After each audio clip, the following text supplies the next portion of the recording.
Hello, everyone, and welcome to Battle of the Beast New Protector Zero Edition, episode number 4. No, not 14, 17. Episode number 17.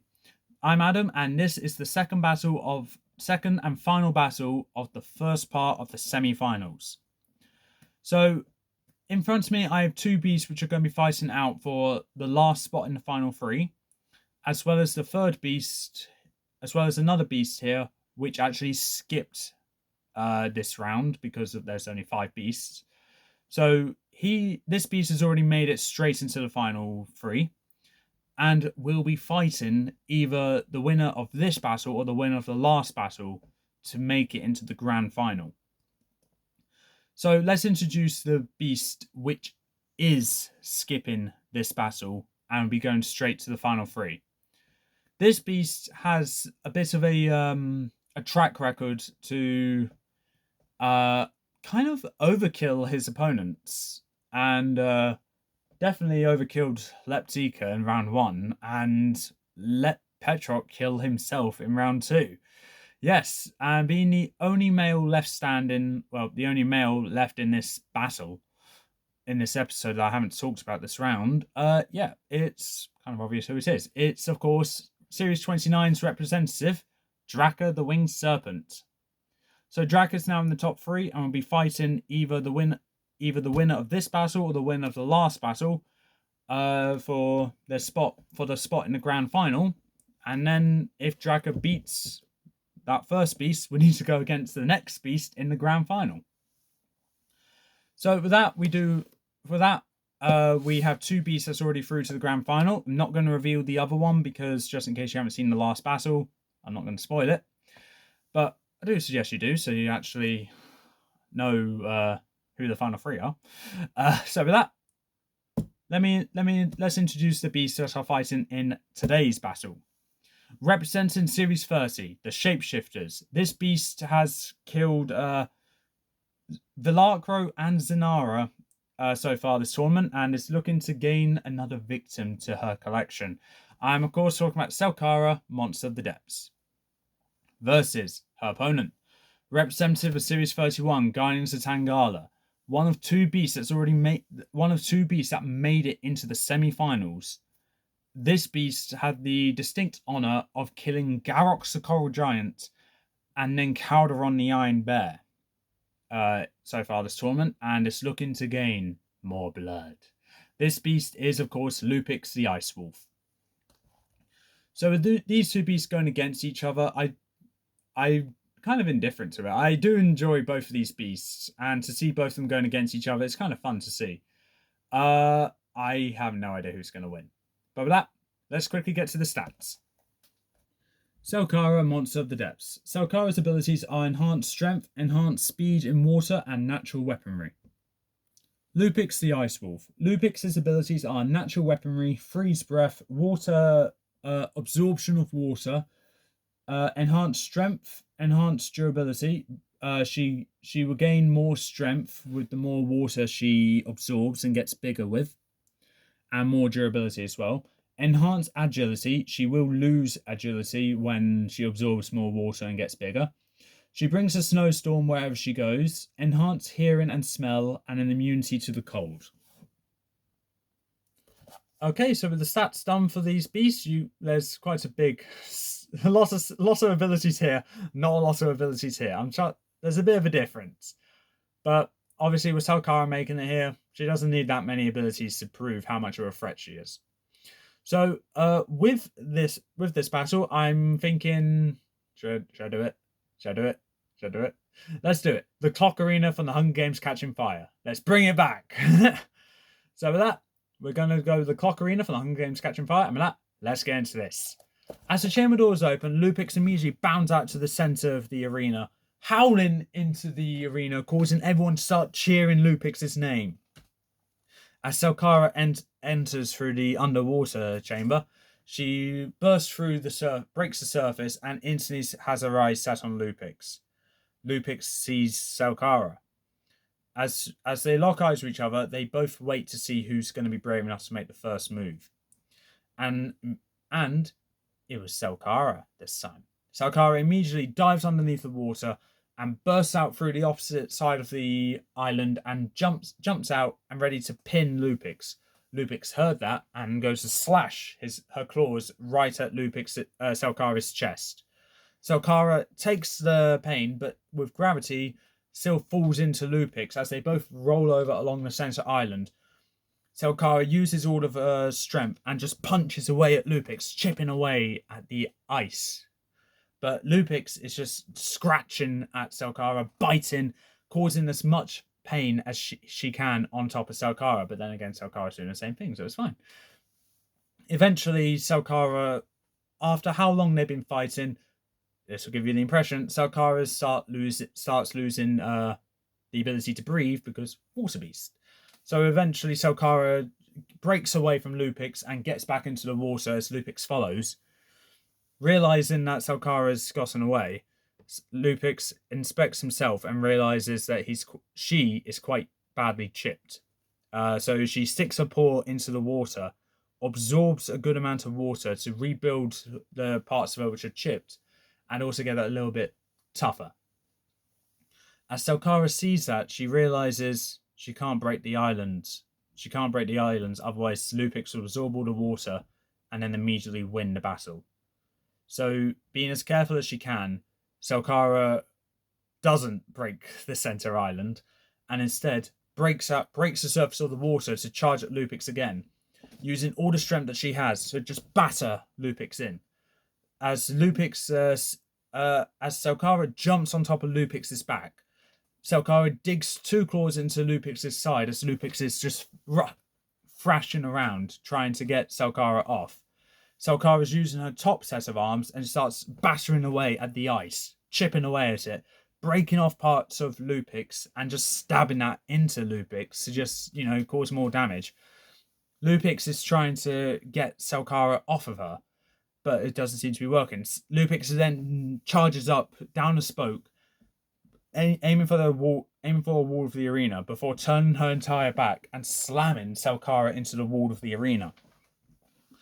Selkara gets a nasty jolt from that pain and kind of laughs to herself after realizing, so that's how it feels like.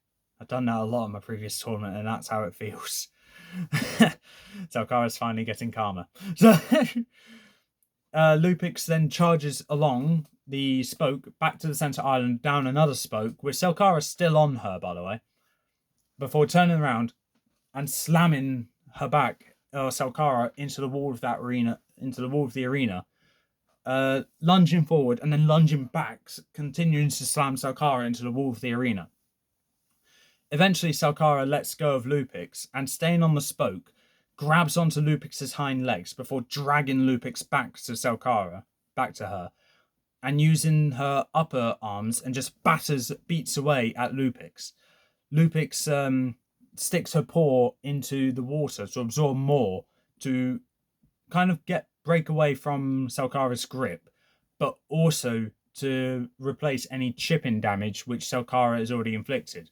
When Lupix is big enough to get out of Selkara's grip, so Lupix immediately turns around and lifts up a claw and slashes it down towards Selkara, causing 3 deep gashes to appear in one of her arms. Selkara immediately roars in pain before being uppercutted by Lupix, knocking her into the wall of the arena before Selkara just rolls into the water, getting out of Lupix's range. Selkara immediately makes her way to the other side of the arena to try and regain herself, but Lupix saw the silhouette of Selkara get away before Selkara bounced to the other side of the arena and instantly ready for the Selkara to decide to pop up to say hi. With how close Selkara is to the surface, though, Lupix realizes that's a silly move, isn't it? Before lifting up one of her claws, smashes it into the water and, using the claw, grabs Selkara by the roof of her mouth and hoisting Selkara out of the water, making direct eye contact. Selkara tries to break away from Lupix, but Lupix now has enough strength to just hoist Selkara up, slam her into the spoke of the arena, before dragging her with her Lupix's claw to the center island, where Selkara tries to get away, but Lupix won't let her by biting into her tail and just refusing to let her go. Selkara leans herself forward, batters at Lupix's head, but Lupix just takes it like a champ, sticking one of her paws into the water to absorb more water, just to get more durable and more strong. Sacrificing agility, but it's worth it. It's worth it. Lupix then breathes his frost breath over Selkara, and that, along with the snowstorm, is starting to give Selkara the shivers, and she's starting to get really cold, but also losing the watery water that she needs to breathe in order to survive. Selkara looks at Lupix with pleading eyes, hoping for sympathy from this beast. And Lupix thinks, I already showed sympathy to the last two beasts I battled. Did I show sympathy to you? She decides to let Selkara go, to dive into what's left of the water, just to inhale all that water, just to, so she could keep on living. With all the gashes, cuts, and scrapes she's sustained, she's in such a bad shape. Especially with scratch marks here, on her tail, on her chest, and 3 claw marks stabbing into the roof of her mouth. Selkara is in such a bad way. Lupix decides to wait around for a minute before winking at the spectators and diving into the water. Immediately, Selkara sees Lupix diving into the water. Selkara, realizing Lupix will absorb all the water, she breaks the surface and grabs at Lupix before going back into the water, but forcing Lupix up away from the water, using all her strength to prevent this giant wolf from hitting the water. Lupix is not messing around, and using her claws, she just slashes at Selkara's arms, causing them to get weaker and weaker as Selkara is slowly being pressed down by Lupix's body, as Lupix is starting to reach the water. One paw in the water now, Lupix starts absorbing as much water as she can, before eventually getting bigger and bigger and forcing Selkara to go lower and lower. And eventually, Selkara has to give up with trying to force Lupix out the water and just backs away, seeing Lupix absorb all the water until all the water's been absorbed. And Lupix just stares at Selkara in one of the largest forms that she's ever been in this tournament, makes her way over to Selkara, as Selkara prepares herself to stand her ground. She's ready to just stab, scratch, and bite at Lupix, anything necessary to beat this beast. Lupix breathes her frost breath over Selkara, instantly giving Selkara the chills and sending shivers down her spine. As soon as she puts down all her arms to try and warm herself up, Lupix strikes by biting onto Selkara's shoulder and using the claws, stabbing into the this part of her lower arms, and standing on Lupix's hind legs, she hoists Selkara up and then pins her against the wall of the arena before deciding to breathe more frost breath over Selkara's head. This time persisting as Selkara tries to fight back with her upper set of arms, trying to stab, scratch, anything at Lupix. Lupix persists with the frost breath on top of Selkara's head. Eventually, Selkara's eyes goes wide and her face starts turning more blue than it already is. But so does the orange parts on Selkara's head. They turn blue as well, almost like it's been frozen over. And eventually, Selkara's struggle just stops, as if Selkara literally has a brain freeze. As Lupix drops Selkara to the ground, Selkara's not moving at all. Lupix howls into the arena, still standing on her hind legs, but slamming her paws onto the ground of the arena. One paw landing on top of Selkara's head, shattering the head into millions of pieces, as Lupix howls again in victory before making her way back to her chamber. Looking up to where her chamber is, Lupix realizes she needs to pounce up to her chamber again. But because of how much bigger she is compared to when she last fought Calderon, she's going to have a hard time with that. she decides to drag Selkara's body to the wall of the arena, right where her chamber door is, jump on top of the body, and then crouches down and tries to pounce up to her chamber before grabbing onto the edge and climbing her way in.